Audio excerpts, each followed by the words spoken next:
The story begins on a normal afternoon when a girl walking down a path notices a pretzel stall nearby. The seller gladly hands her a pretzel but asks for 3 kisses in return. The girl seems shocked at first, but she happily kisses him on the lips and walks away. It is then revealed that kisses have replaced paper money and have become the world currency. A realtor is showing a couple around a house they are looking to buy. After everything is finalized, they are asked to pay $200,000 up front. The husband simply steps back as the wife and the realtor start kissing. They go on and on for about an hour but only reach up to $1,000. Somewhere else, a street singer is kissed by random passerby as a tip. Similarly, a group of friends at a restaurant split the bill, taking turns to kiss the waitress. A boss is distributing paychecks to his employees at the end of the month, but because checks and banks don't work in this world, he has to kiss 100 people in a day. A more interesting scene can be seen outside in an alleyway, where a dealer is exchanging drugs for kisses. They even get into an argument when the customer tries to cut the last kiss short. Back to the realtor and the woman, who have lost count of the kisses but are still going on. The waitress finally gets done being showered with kisses and is given a smooch as a tip.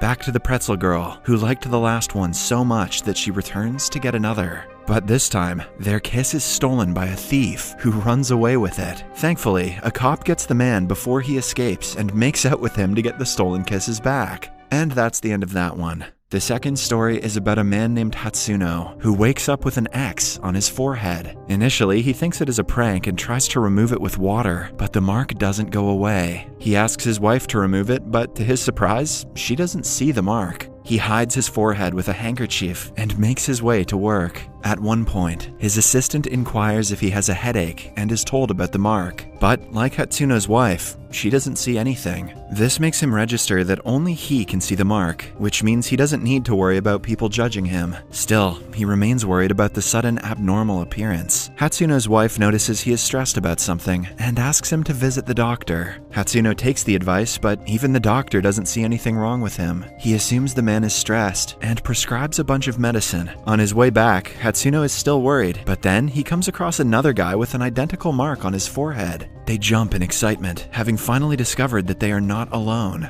A while later, they are at a roadside restaurant, talking about their experiences with the mark. The man's name is Kira, and he got the mark 2 months ago. He knows a bit more about it because his father also had the mark appear on his forehead right before his death. Kira thinks that the mark means they are about to die in a few days, but Hatsuno doesn't believe him. They exchange numbers and decide to keep in touch in case they find out more about the marks. One day, Hatsuno is watching TV when he sees the news about a dead person. In his last speech, he has an X mark on his forehead that only Hatsuno can see. Shocked, he gives Kira a call, only to find out that he died a few days ago. In the next scene, Hatsuno goes to his funeral and sees that the mark has disappeared. It is clear that Kira's prediction was true, which means Hatsuno is about to die as well. He knows that he cannot prevent it, so he decides to live the little time he has to the fullest. That day at work, he meets a client desperately in need of a loan. Hatsuno grants him the push and is happy to have made an impact on his life. The deed provides him a bit of satisfaction, making him feel his death is not so bad after all. It is also his wife's birthday, so on his way back home, he gets her a present. But on the train, he notices everyone around him has a mark on their foreheads. Realizing that it is about to crash, he gets off at the next station, but the horror follows him when he sees that everyone at the station has the mark as well. Hatsuno runs outside, but the mark follows him everywhere, even to his home. The news on TV reveals that a virus with a 100% mortality rate is spreading all around Asia. In the last scene, the Japanese politician tells the people to rest assured, declaring the virus is not dangerous at all. However, Hatsuno, who knows the truth, screams in frustration.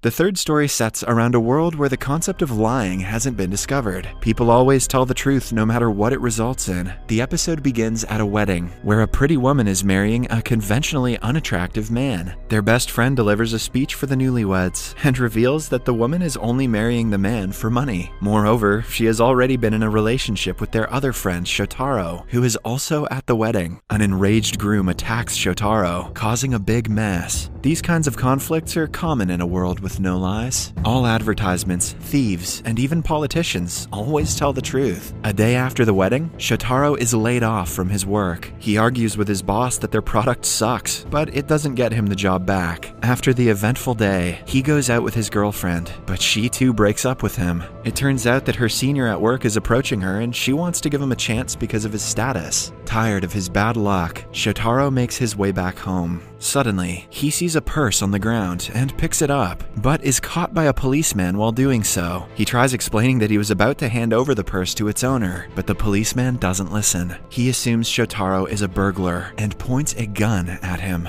Shotaro's life flashes in front of his eyes, and in a moment of panic, he says the purse belongs to him. The cop doesn't ask him further questions and leaves. Shotaro doesn't realize what he just did and returns home in exhaustion. He lives with his father, who has found out that his son is unemployed. Embarrassed about his life, Shotaro claims that he got a corporate job just today. His father believes him, which leaves him in shock. In the next scene, he meets friends and tells them about the new discovery. Initially, they don't understand the concept of lying, but Shotaro teaches them using examples. By the end of an hour, they start lying for fun, just because they can. They go to restaurants and eat for free, claiming that they have already paid. Similarly, after having fun for a few more days, Shotaro suggests they use their talent to make money. He picks up 2 water bottles and declares that the water gives people happiness. The friends start a company of happy water, and people buy into the attractive slogan, thinking that the water will make them happy. In only a month, the trio turns into millionaires. Shotaro buys a mansion for his father, but on the day of the move, he gets a call from his friends. Their headquarters are raided by their customers, complaining that their water didn't bring them happiness. To get out of trouble, Shotaro claims that the effects of the water are seen in 3 to 5 years. The crowd disperses, but a little girl named Yuki doesn't move. Her mother suffered from a terminal disease and died, and she blames Shotaro for it because his water gave them hope. He feels awful for the little girl, but she runs away before he gets to her. Following that, the friends sit down and decide to stop producing the fake water. Then, we see Shotaro visit Yuki's home, where her grandmother reveals how much hurt the little girl has been through because of the fake water. Shotaro finds Yuki and lies to her for the last time. He tells her that her mother called him before her death and said she loved her daughter to the moon and back. Even when she dies, she will watch over her from afar. Yuki feels her heart calm down and thanks him for informing her of the message. Then, Shotaro turns himself in, telling the police about the discovery. The world changes because of him, and advertisements are no longer true. The politicians and thieves get away with anything, but fights and conflicts also decrease drastically. In the last scene, Shotaro gets out of prison and reunites with his friends, hoping to start a new life. The last story revolves around a Japanese man named Ryota, who has never had a girlfriend or any admirable success in his life. One morning, he wakes up to a box at his front door. He doesn't remember ordering anything, which makes him curious about the contents of the box. He opens it carefully, but is underwhelmed by a pair of glasses inside. The scene cuts to a day earlier. Ryota was going through a mental spiral because of his non-existent love life and his lousy job. Last night, he drank several cans of alcohol before matching with a beautiful girl named Misa on a dating site. Today is the day they are supposed to meet, and Ryota decides to elevate his style with the glasses. But upon wearing them, he instantly realizes they are not a usual pair. The box assures any customer who wears them will be shown a path to happiness. I already fell for this shit last week with the water, says Ryota. They turn out to be smart glasses that scan people in situations for Ryota and tell him exactly what he should say or do. Ryota is skeptical, but he decides to give it a try nonetheless. At first, he takes some time to get accustomed to them, but he soon finds them useful. The glasses count calories and stamina and tell him what he should eat. They also tell him what path is the shortest route to his destination and at what speed he should walk. But they come in the most handy when he finally meets his date,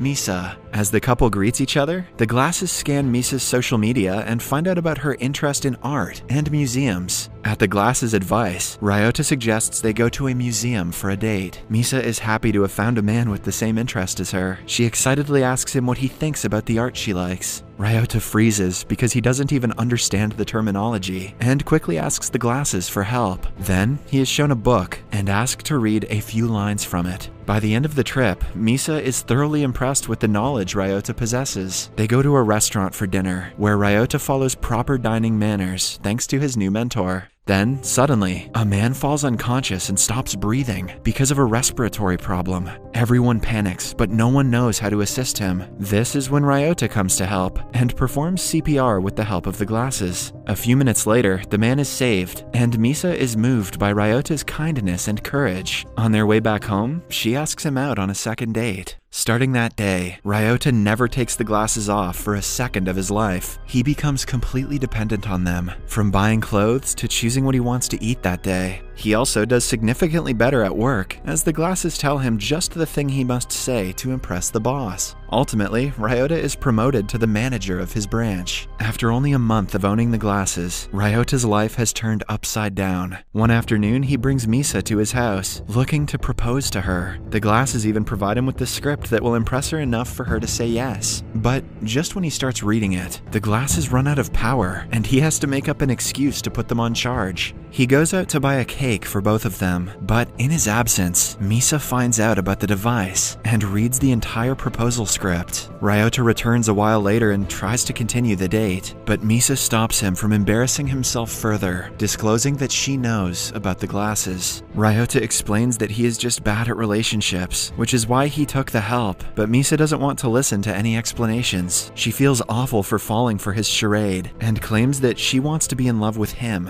not the glasses. Ryota takes them off, promising to be himself from now onwards. Probably a bad idea, Ryota. The following day, Misa is at work when Ryota approaches her to apologize again. He doesn't have the glasses on and is kept to the promise that he made yesterday. He tells Misa how much he loves her and proposes to her with a ring. When Misa agrees to marry him, we find out he is wearing a lens replacement for the glasses. A flashback from last night reveals that his promise and him throwing his precious belongings away was also a suggestion from the device. Unaware of all of this, Misa is happy to be engaged to the love of her life. Somewhere else, the couple is being broadcasted live in a meeting. The manufacturers of the glasses used Ryota as a test subject to prove its efficiency. The episode ends when they make a deal with an investor to make the glasses commercial. Subscribe for more videos like this, turn on notifications, and leave a like to help the channel out. Thank you for watching.